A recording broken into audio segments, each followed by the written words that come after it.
ഇത്ര ആത്മവിശ്വാസത്തോടെ മുഖ്യമന്ത്രിക്ക് പ്രതികരിക്കാൻ കഴിയുന്നത് തന്നെയാണ് അദ്ദേഹത്തിന്റെ ഇത്ര കാലം നീണ്ട രാഷ്ട്രീയ ജീവിതത്തിന്റെ മെറിറ്റും. എന്തൊക്കെയാണ് മുഖ്യമന്ത്രി വിശദീകരിക്കുന്നത്?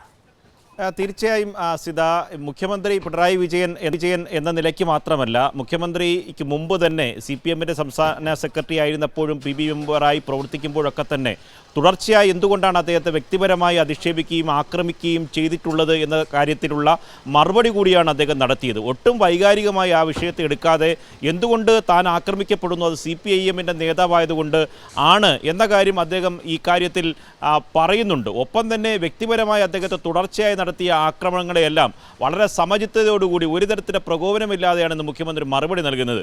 അത് ഒക്കെ തന്നെ എണ്ണി അല്പം മുമ്പ് പ്രേക്ഷകർ കേട്ടതാണ്. മുഖ്യമന്ത്രിയുടെ തത്സമയ വാർത്താ സമ്മേളനത്തിൽ വീക്ഷിക്കുന്ന ഇതര രാഷ്ട്രീയ പ്രസ്ഥാനങ്ങൾ വിശ്വസിക്കുന്നവർ പോലും, അല്ലെങ്കിൽ നിഷ്പക്ഷരായ മനുഷ്യർ പോലും ആ വാർത്താ സമ്മേളനം കേൾക്കുമ്പോൾ ഒരു കാര്യം വ്യക്തമാകും: തൻ്റെ വ്യക്തിപരമായ ജീവിതം വളരെ സുതാര്യമാണ്, ഒരു തരത്തിലും കളങ്കിതമായ വ്യക്തിത്വമല്ല. അങ്ങനെ കളങ്കിതനായി ചിത്രീകരിക്കാനുള്ള ശ്രമം ബോധപൂർവം ചില മാധ്യമങ്ങൾ സംഘടിതമായി നടത്തുന്നുണ്ട്, പ്രതിപക്ഷം അത് ഏറ്റെടുത്ത് നടത്തുന്നുണ്ട്. അതിനാണ് മുഖ്യമന്ത്രി പറഞ്ഞത് തൻ്റെ വ്യക്തിപരമായ ജീവിതത്തെ സംബന്ധിച്ചുള്ള അധിക്ഷേപം, തൻ്റെ മകളെ നിരന്തരം ആക്രമിച്ചു, ഈ മകൻ നിങ്ങൾ പറയുന്ന മകനെ നിങ്ങൾ കണ്ടിട്ടുണ്ടോ എന്നാണ് തൻ്റെ മുന്നിലിരുന്ന മാധ്യമപ്രവർത്തകരോട് മുഖ്യമന്ത്രി ചോദിച്ചത്. നിങ്ങൾക്ക് നിങ്ങളുടെ സ്ഥാപനങ്ങളുടെ രാഷ്ട്രീയമനുസരിച്ച് അത്തരത്തിൽ വാർത്ത കൊടുക്കുന്നുണ്ടാവും, പക്ഷേ നിങ്ങൾക്ക് പോലും അത് അംഗീകരിക്കേണ്ടി വരില്ലേ എന്ന ചോദ്യം മുഖത്ത് നോക്കി മുഖ്യമന്ത്രി വളരെ സമചിത്തതയോടുകൂടി, വളരെ ലാളിത്യത്തോടുകൂടി, ഒരു തരത്തിലും പ്രകോപനത്തിന് വശംവദനാകാതെയായിരുന്നു മുഖ്യമന്ത്രി മറുപടി നൽകിയത്. എണ്ണി ഓരോ കാര്യങ്ങളും മുഖ്യമന്ത്രി ചോദിച്ചു. അവസാനിപ്പിക്കുന്നത് തന്നെ മുഖ്യമന്ത്രി അങ്ങനെയാണ്: ഇക്കാര്യത്തിൽ തനിക്ക് ഒന്നും മറച്ചു വെക്കാനില്ല, സുതാര്യമായ രാഷ്ട്രീയ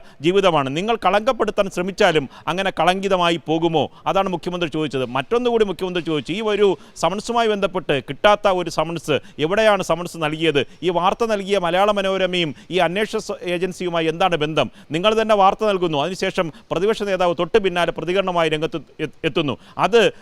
ഈ കാര്യങ്ങളിലുള്ള രാഷ്ട്രീയ ലക്ഷ്യം കൂടി മുഖ്യമന്ത്രി വ്യക്തമാക്കുന്നുണ്ട്. ഈ സമകാലികമായിട്ടുള്ള വിഷയങ്ങളിൽ മുഖ്യമന്ത്രി പ്രതികരിച്ചതിൽ ഈ ഏറ്റവും ഉയർത്തിക്കൊണ്ടുവന്നൊരു പുകമറ സൃഷ്ടിച്ച് ഇതിനെ കൊണ്ടുപോകാമെന്നതായിരുന്നു ഒരു വിഭാഗം മാധ്യമങ്ങൾ ശ്രമിച്ചത്, പ്രതിപക്ഷവും ശ്രമിച്ചത് അതാണ്. പക്ഷേ മുഖ്യമന്ത്രി തുടക്കത്തിൽ തന്നെ പറയുന്നത് കുറച്ച് വിശദമായി തന്നെ ഞാനിത് പ്രതിപാദിച്ചു കൊള്ളട്ടെ, ആ വാക്കിന് ചോദ്യത്തിന് ഒറ്റ ഉത്തരത്തിൽ മുഖ്യമന്ത്രി മറുപടി പറയുകയല്ല ചെയ്തത്. മുഖ്യമന്ത്രി പിന്നിട്ട വഴിയിൽ മുഖ്യമന്ത്രി ആക്രമിച്ച എല്ലാ സംഭവങ്ങളും ഭംഗ്യന്തരേണ ഓർമ്മിപ്പിച്ചുകൊണ്ട് ഇക്കാര്യത്തിൽ തനിക്ക് നേരെ നടക്കുന്ന ആക്രമണം വ്യക്തിപരമായ ആക്രമണമല്ല, അതെന്തുകൊണ്ട് ഉണ്ടാകുന്നു, ആ കാര്യത്തിൽ ഒട്ടും തളരുന്ന ഒരാളല്ല, മാത്രമല്ല നിങ്ങൾ ഇങ്ങനെ കെട്ടുകഥ ചമച്ചുകൊണ്ട്, കള്ളക്കഥകൾ ചമച്ചുകൊണ്ട് നിങ്ങൾ വാർത്തകൾ ചെയ്യുമ്പോൾ ഞാൻ ചിരിക്കുകയായിരുന്നു. എന്തുകൊണ്ട് അങ്ങനെ ചിരിക്കാൻ തോന്നുന്നത് എന്ന് ചോദിച്ചാൽ, ഇക്കാര്യത്തിൽ സുതാര്യവുമായിട്ടുള്ള കളങ്കരഹിതമായ ജീവിതം നയിക്കുന്നത് കൊണ്ടും രാഷ്ട്രീയ വ്യക്തിത്വമായതുകൊണ്ടാണ്, ഒന്നും മറച്ചു വയ്ക്കാനില്ല എന്ന് വ്യക്തമാക്കിക്കൊണ്ടാണ് മുഖ്യമന്ത്രി ഇന്ന് അക്കമിട്ട് മറുപടി പറഞ്ഞത്. അസിത.